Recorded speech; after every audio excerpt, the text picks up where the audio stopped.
Assalamualaikum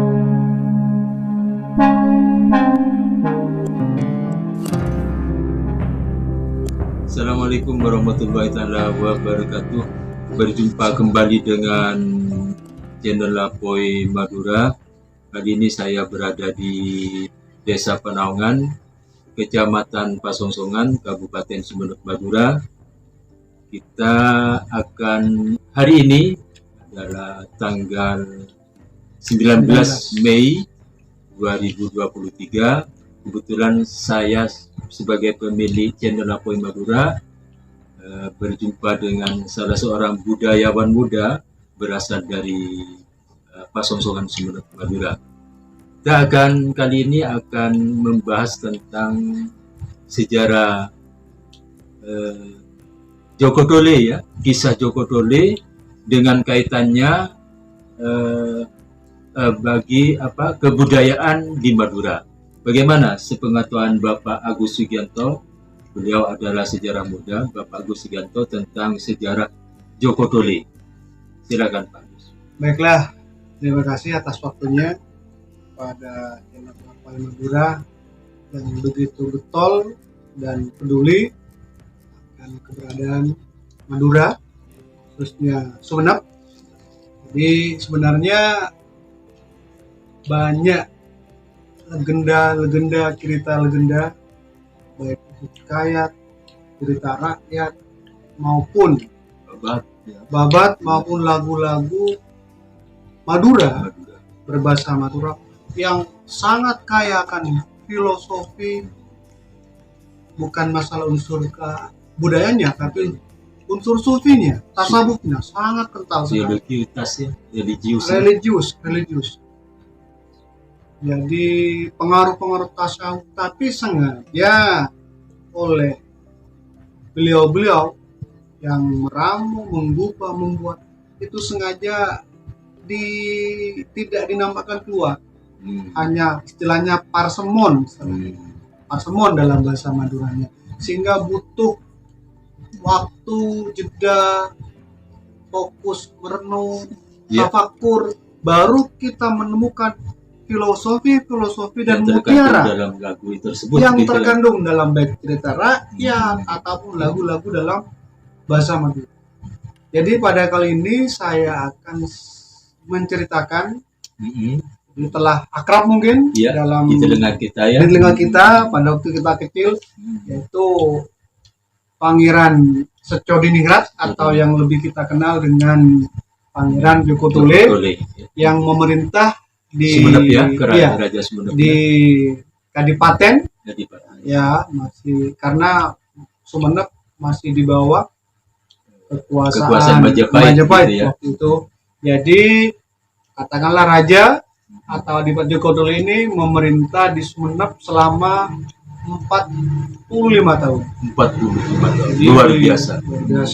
Beliau menjadi Raja Sumeneb yang ke-13, memerintah dari tahun 1415 sampai 1460. Ya. Saya tidak akan bercerita tentang masalah pemerintahan beliau, tapi saya akan menceritakan sepenggal kisah. Mempersempit perbincangan kita gitu ya. Sepenggal kisah di mana riwayat petualang beliau. Dari cerita riwayat petualang tersebut kita bisa kaitkan dengan ilmu tasawuf. Jadi telah kita kenal dulu ya, Bang Yankai, bahwa Joko Dole diangkat anak asuh oleh Empu Keleng. Dia seorang empu.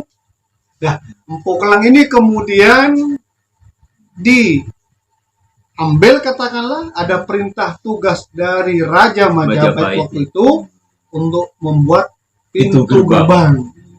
Karena Empu Keleng ini adalah pandai besi, maka diutuslah Empu Keleng ke Majapahit. Selang beberapa bulan sampai bertahun-tahun, ternyata pintu gerbang tidak selesai. Masih belum berdiri. Masih dikerjakan. Nah, karena tidak bisa timahnya, karena tidak ada pandai besi yang bisa melekatkan besi gitu. Dengan besi. Nah, Nah, karena hal tersebut kemudian Joko Tole bertanya sama ibu asuhnya, ternyata bapaknya ada di kerajaan Majapahit waktu itu. Akhirnya singkat cerita Joko Tole muda waktu itu, jadi Joko Tole muda berniat untuk menyusul bapaknya. Pokelang gitu. Berniat menyusul bapaknya Pokelang, bapak asuhnya. Nah, sebelum Joko di tengah perjalanan Joko Tole ini bertemu dengan seorang pertapa.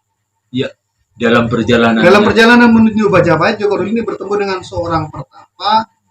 Nah, pertapa tersebut ternyata adalah paman dari Joko Tole sendiri.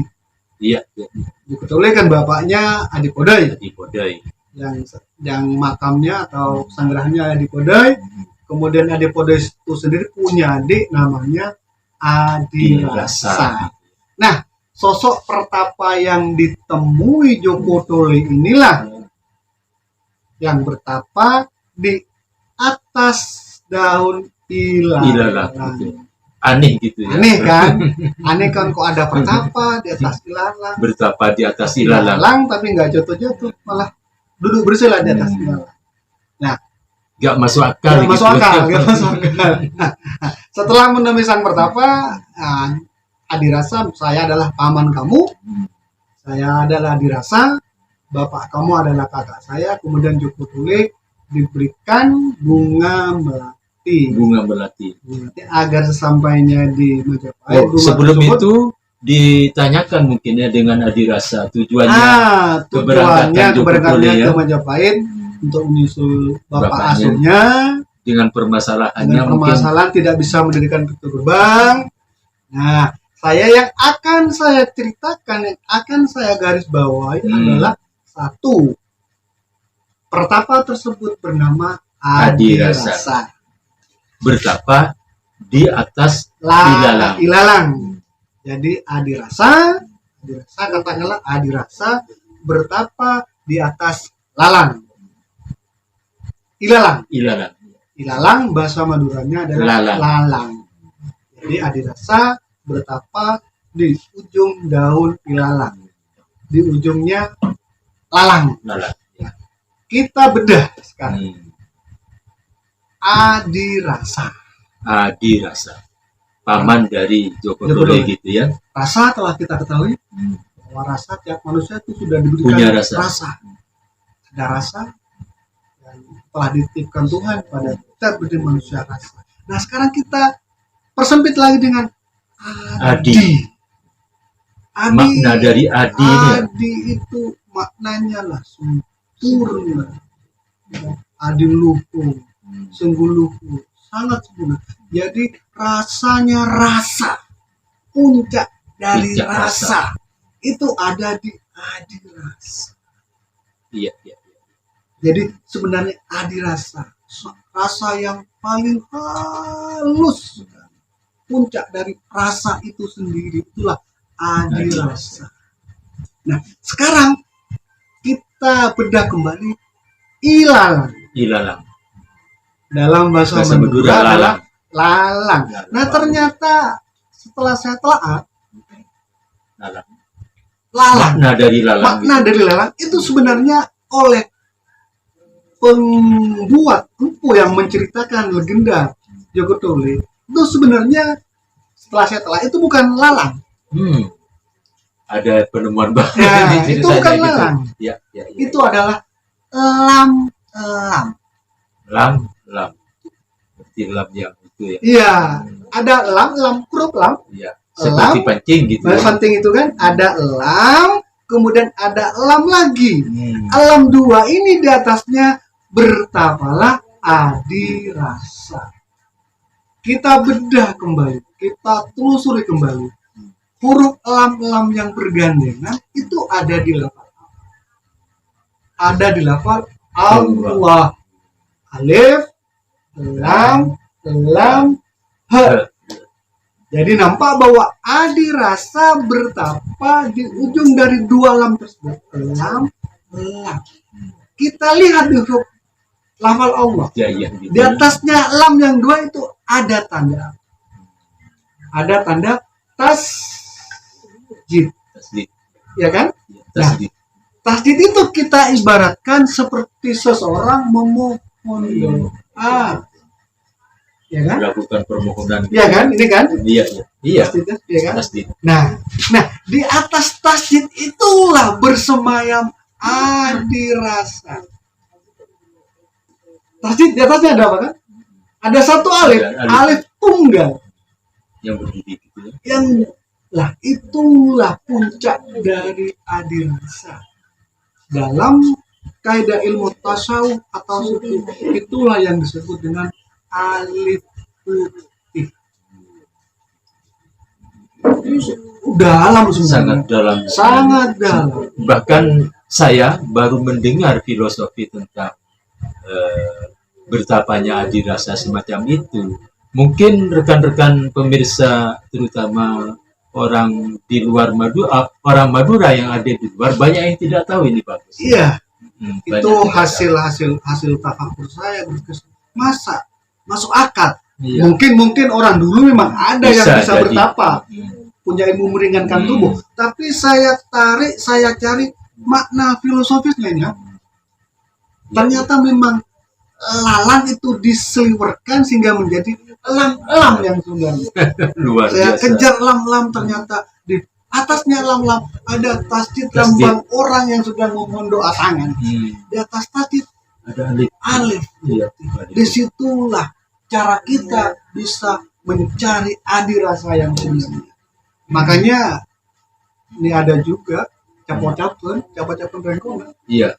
bahwa ada ketika Perkataan orang-orang zaman dulu iya, gitu dan ya. ketika berdoa misalnya ada yang bilang gini, lam kabuleh alif guste, Lam kabula alif guste, Iya, iya.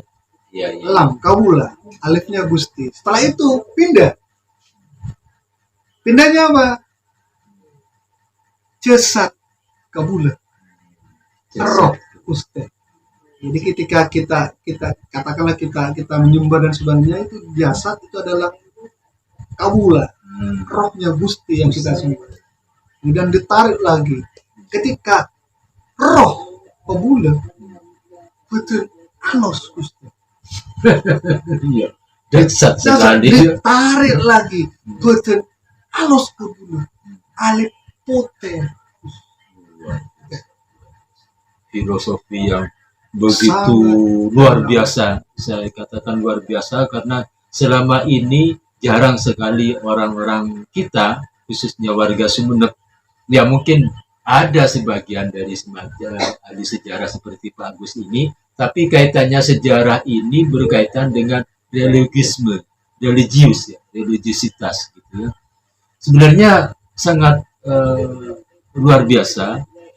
Terus apa yang diibaratkan seperti yang tadi, menyembahnya kabula kepada Gusti.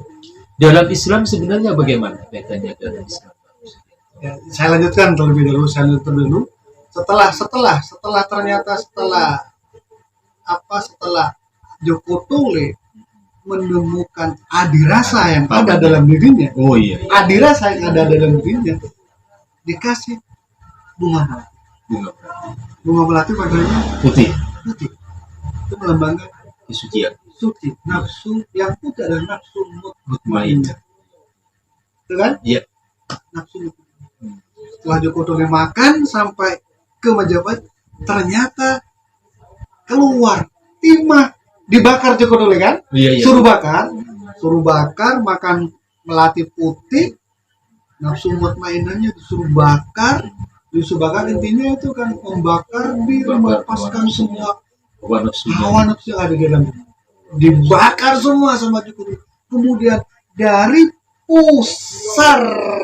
pusarnya gitu ya, dari ucil. Pusar Joko Tole keluar timah.